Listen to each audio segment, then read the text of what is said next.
What's up, guys? Welcome back to a brand new Fortnite video. I appreciate you guys' support. Make sure you guys give this video a thumbs up, leave a comment below, and also subscribe and also share this video to all social media. And I really do appreciate you guys' support on my YouTube. Also, check out my description for all my social media info. Follow me on Twitch. I'm gonna start broadcasting on Twitch. My Twitch name is JCTVPRO. It's the same name as my YouTube name, just lowercase. But just check out my description. I will tell you. This is ESPN 8. Enjoy the video. See you guys on the next video. Frederick Hinkle able to get the first point on a textbook Roundnet play. Yeah, Hinkle just throws that into space, hits it right between the defense, so it's a nice solid start. All right, so front rim there for Hinkle on his first serve. And what's got to be the mindset here of a Texas A&M team that had that game all but won late and then watch Georgia come back? Yeah, it came down to those mental errors from A&M after a very strong game 2, which ended up enforcing this game 3. I think they got to just rely on what they've been doing, keep to the same strategies, and hope in this game 3 they can get an edge. Patrick Chu with the kill there. That'll put the ball in Kyle Chapman's hands as he'll serve. And Chu was at the start of that comeback again on his serve, able to bring back Georgia. Now Texas A&M's got to gather things together. For more, let's check in with Stormy.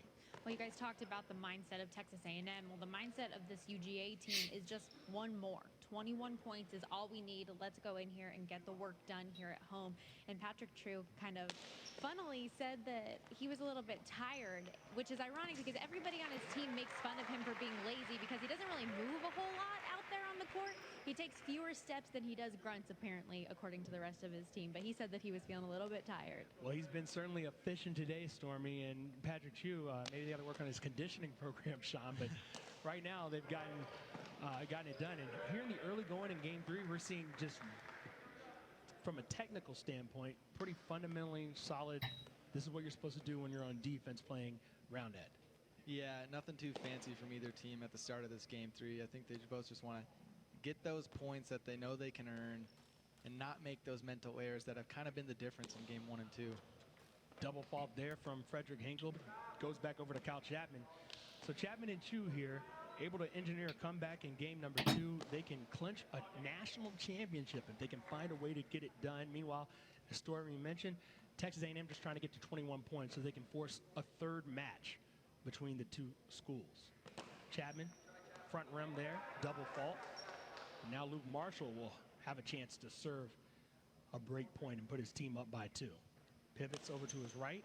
That one's up in the air. It's going to be a difficult return. And, yep, that's one way to get the job done if you're Luke Marshall, as Kyle Chapman could not handle the serve. Yeah, good speed from Marshall on that serve. And for them to get a few points up here in the early stages of Game 3 will be huge mentally, knowing that the whole title is on the line if they lose. Marshall serving for a break point, unable to get it done, however, as the point goes to Georgia after the double fault. And Texas A&M here in match number 2 has gotten out to leads in each of the first 2 games. Georgia's come back twice, but in game number 1, Texas A&M able to rally and hold them off. In game number 2, that wasn't the case as we played past 21. Georgia able to win on back-to-back break points. Let's see, a fault was called there. And right now, Texas A&M in control after a break point. Hinkle. You're saying that's a high serve? I don't believe it was, but let's see what the observers say. They're going to redo it. Yeah, I think they're going to redo it, so it'll still be his second serve here. Well, Hinkle trying to figure out what he wants to do. Goes for the power, but mishits. Hits the back of the rim. 6-5. Texas A&M up. Kyle Chapman looking for a break point. That one goes high. A little high there. If you hit pocket, hit rim, or go high over them, it'll be considered a fault, and you're allowed 2. And double fault for Chapman. And Texas A&M trying to grow that lead to a point where Georgia can't make a comeback. Return there. Softly done. Smart play by Chu. He saw Marshall creeping on the net, so he just takes some power off, hits it into his shin, and there's no way that ball is going to be coming back towards him. Fuengo still working on that is Patrick Chu. He's yet to land one of those, but do you like that he keeps going back to it? He's been getting the aces, so I don't necessarily think I would tell him to stop. But at some point, you've got to make the other team earn it. What a save. Let's see if they can get it back on net, though. Chapman instead ends up with a lobster trap, but it was a valiant save to start off the hit from Chu. Yeah, we've been seeing this a lot today. Amazing defensive ups, forcing a chance at it, and then missing on that final stage. It's hard to be upset, but those conversions are what really make a difference. Here's Frederick Hinkle. He goes with the finger, the soft toss.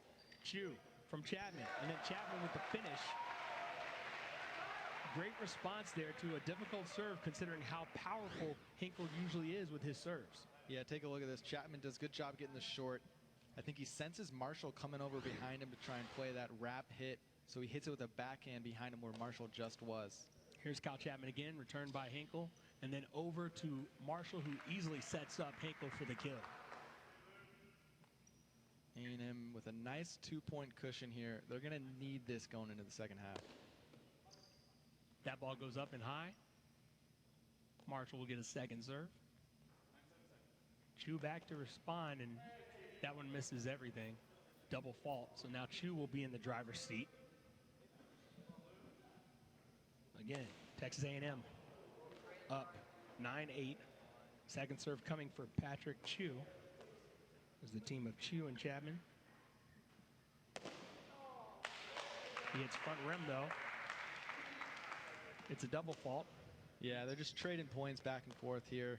We've seen this today. These teams are evenly matched. They're trying to find the edge in the serve. Here comes the set. Is that a hinder? No. Looked like it was out of space. Yeah, if the ball was a little more playable, not hit so far along, we'll get another look here. Then possibly a hinder call, but Chu was trying to duck away, and Hinkle didn't have a play on it. Pocket there for Chapman. Georgia looking for a break point to even things back up after being down 2 most of this game. Double fault instead, though. And now a chance for a break point for Luke Marshall. Marshall serving. Steps into it. That ball goes high. You can never count Georgia out. Just as similar to last game, they were playing from behind, and in the later stages, they pulled through, got the W. So I think A&M knows that in the back of their mind, and they're not going to let up. Double fault there. So now Chu, with the ball back in his hands as a server, goes traditional. That was not a Fuengo. That was not a soft hit. That was just power to do something if you want, and Marshall had no answers. Pure power catches him off guard. Let's take another look. He shoots right into the belly of Marshall there, and he can't really get a hand to it in time. So the jammer is the first break point for Georgia in game number 3, and here we are, all squared 11, and now Frederick Hinkle will try to get the ball back in for Texas A&M. Does that by not having to do anything because it's a double fault on Chu.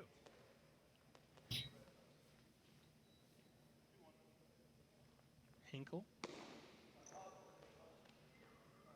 A little high there for Chu to return. So a second serve coming. Able to return it with his left set. Can he get the backhand going? They keep it alive, but Hinkle can't hit. Wow, golden opportunity missed there for Texas A&M. Yeah, the body from Hinkle to initially put that ball up. We'll get a look here at it. He throws his body in front of it, comes off the chest of Marshall, and Marshall's reaction time was pretty impressive to even get a hand towards it. But it was a toughie for Hinkle to even think about putting that back on. Meanwhile, Chapman trying to pivot on serve number 1, unable to get it down on net. Marshall back to receive. This one set up by Hinkle. Marshall trying to figure out which way he wants to go with it. He had options, and he used the left. Georgia arguing that there was contact with the net. And they're going to say it is Texas A&M. Yeah, I saw the net move a little bit. I don't know if it was necessarily contact from A&M, so observers will rule that it was clean. Return there by Chapman now trying to get it done was Hinkle. And see, that's a point. When you have a chance for a break point, Sean, you got to take advantage of that situation when the team has an unforced error. 100%. That was, I mean, to put lightly, pretty ugly for Marshall. It wasn't a tough position for a set, but caught him off guard. And here comes Chapman, saved by Marshall. Can he get back on net? No. And so one team unable to take advantage of a break point opportunity. The other team comes right back and gets the break point, and that's how championships are decided. Yeah, Georgia looking really smooth here. Puts that long. Marshall's trying to make up for this last point, but the set from Hinkle is a little far for him, and so they can't convert. Fuengo, and it actually gets down. I believe it was rim. As you said, though, that minor mistake from Marshall could result in a snowball effect for Georgia to just take this over. And there you have it. Chu right into Marshall again, unable to get it over to Hinkle. 15-13. Georgia now operating with a 2-point cushion. Here in game number 3 and match number 2 with Georgia up 1-0. Take another look. No one's wearing masks. Like, what the fuck? Look at how the game of Roundnet is played. The sport of Roundnet is played 2-on-2 with each team starting on opposite sides of the net. Now, once the ball is served, you get up to 3 touches to try to return the ball back on the net, just like 2-on-2 volleyball. Think bump, set, and spike. Now, what makes Roundnet unique is that after the serve, there are no sides or boundaries. You can run, pass, and spike the ball off the net in any direction to try to win the point. When a team fails to return the ball, the rally is over, and the other team receives 1 point. That's it for the basics.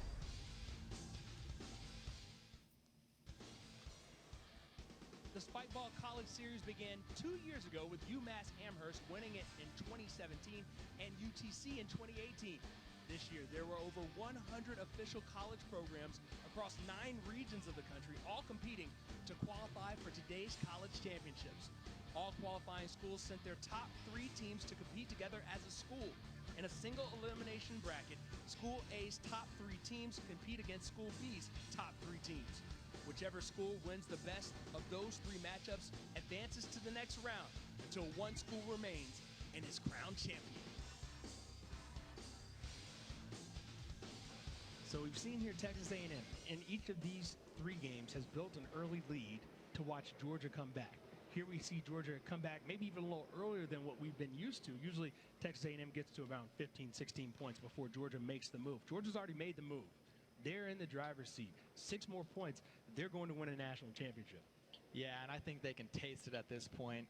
They've really shown the resilience. Maybe that home court advantage, having the fans behind them is making the difference. But in game 2 and 3 of both of the matches we've seen so far, Georgia has powered through, and A&M's crumbling a little bit mentally. So again, Georgia gets the break point after Texas A&M couldn't take advantage of their opportunity to get a break point. They're up 15-13 here in game number 3. The serve by Chu. The inability for Hinkle to get the hit back over to his partner, Luke Marshall. And Marshall, I think, got hurt on that play, taking a dive. Yeah, you saw on that replay, Chu is usually putting that ball out wide, and that time slips it back towards Hinkle's left hand, and Hinkle is not prepared. Fault on the attempted Fuengo from Chu. Hits front rim on that one. But Georgia's still with a 2-point lead. You're going to need several break points here from Texas A&M in order to find a way to get this done. Yeah, this is going to be a big final stretch for A&M and see if they can fight their way back into this one. But right now, I got to say, momentum's in Georgia's court. Frederick Hinkle trying to decide what he wants to do on his second serve. That one gets on net. Here comes Chapman trying to body it, but I believe I heard rim on that. And they're going to say a good point. Take another look. Yeah, powerful serve from Hinkle. A big windup from Chapman, and I think they're calling that one good. Yeah, pocket instead. And now Chapman serving. Georgia has a 3-point lead. 4 points away from a national championship. That one returned. Bodied up by Chapman, but nowhere in the neighborhood of one Patrick Chu. So it's 17-15 now. Luke Marshall trying to serve his team back into it. Marshall can't get in on net on serve number 1. Second serve coming with Patrick Chu. That one gets up. Chu going for the kill. Marshall on the run. Gets it back over towards Hinkle. Hinkle over to Marshall. And unable to get it done. And Georgia gets another point. Now 3 points away from a national championship. That would have been a big point for Texas A&M to win. Just mentally get their heads back in this. Unfortunately, they don't do it. It's going to be tough to come back. Patrick Chu now on a second serve. 18-15 Georgia with the lead. Luke Marshall back to respond. Double faults on the high serve. If you're going to get some break points, now would be a good time. Frederick Hinkle. His fingers are taped. Goes front rim on serve number 1. I'd like to see him just get this one on and make Georgia earn this point instead of getting a double fault. Kyle Chapman back to receive. Tries to get a little cheeky, goes short. We haven't seen any of the shorts really work up until now. I would consider a poor decision, but game's not over yet. 2 more points for Georgia. Here comes Kyle Chapman. The pivot goes front rim on serve number 1. First one to 21 takes the game. That one gets down on net. Hitting on 2. Trying to keep the body alive. Still alive. Here comes the rally. Chapman. Set. And a beautiful play by Luke Marshall. And a point that Texas A&M had to have. Where do we even start with that point? First, we had a little on-2 hit that I thought they were going to be punished for. A&M, that is. Georgia comes in and they whiff a shot there. Gives Aggies the chance to keep in this game.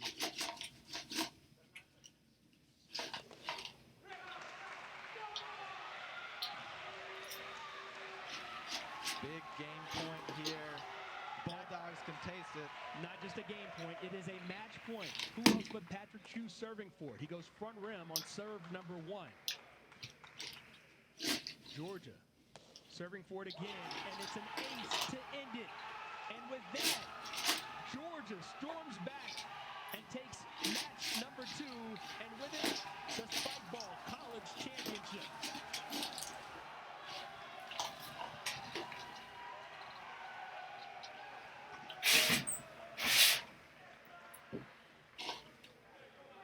Let's go down to Stormy Bonantoni. The UGA Bulldogs, congratulations. First and foremost, guys, after coming in 3rd last year, you guys said that was motivation for you guys coming into this year. How gratifying is the redemption on the stage and taking the championship? Oh, man, it's unbelievable. Coming in last year, you know, didn't really know what to expect. We ended up getting 3rd, and then we took that motivation, grinded all year long, had practices after practice, playing tournaments after tournament, and then coming here, seeing all the hard work pay off is just, you can't ask for any better feeling out there. In both of these first 2 matches, you guys went down a game to Texas A&M. How were you able to battle back and close this thing out so strong? Honestly, the first game was rough. Yeah, we were getting A's, but it's like since we took that long break, I think we needed that needed time to get back into it. And I think as the games ramped up, the more points we got in, we just started to get our feeling back, and then we definitely came out on top. Well, it was a lot of fun. This thing was rocking. If you guys don't mind, before I let you go, can I get you to call the dogs for me? All right, you got it, Kyle. Go dogs! Sing it! Back to you guys. Georgia, your national champions. Let's take a look at how they got it done in game 3 of match 2. Texas A&M got off to an early, strong start yet again, Sean. But you know what? It's not how you start, it's how you finish the matches. Exactly. A&M won both game 1s of each match, but UGA coming in stronger in game 2 and 3. Saw in their play, they were confident. Maybe had some good talks with their teammates, decided how they were going to adjust. And in the end, we're the better team consistently. And you take a look at just the Kyle Chapman and Patrick Chu combination. We talked to these guys beforehand, and we knew that they were going to be ready and consistent, and depth really coming into play. But we never even got to a 3rd match because they were able to finish off Texas A&M, and it seemed like that home court advantage started to pay big dividends late. It really did. It seemed like it was getting in A&M's head a little bit. Their mentality, you could just see sort of shrink as Georgia was pulling away, calling timeouts, trying to just slow their momentum. But Chu was on fire with those serves.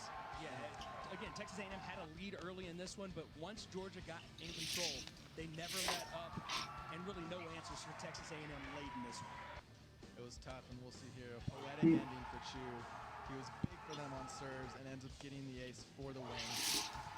Couldn't have asked for a better end on Georgia's front. That's how you get championship point done. The celebration on court, and Georgia is your national champion. And now the Savage Apparel Company plays of the day, and there were several highlight reel plays happening between Texas A&M and Georgia. Both teams bringing out all the tricks, all the skills. A nice tweener there from Georgia. It was a good set from his partner. The fans are absolutely loving it. And you see guys not afraid to hit the deck, if you will. Everyone had on knee pads, and they were not afraid to use them, even though they were on an unfamiliar surface for some. And you see the ace there to end it. And that was kind of the story of the day, is Patrick Chu's ability to make things happen late. Georgia wins the national championship. And we'd like to thank everyone who tuned in for the Spike Ball College Championships from our entire crew, including Sean Boyd, Stormy, Pravana and Tony, and Marshall Harris. Thanks for joining us. The Spike Ball National Championship has been decided here in Athens.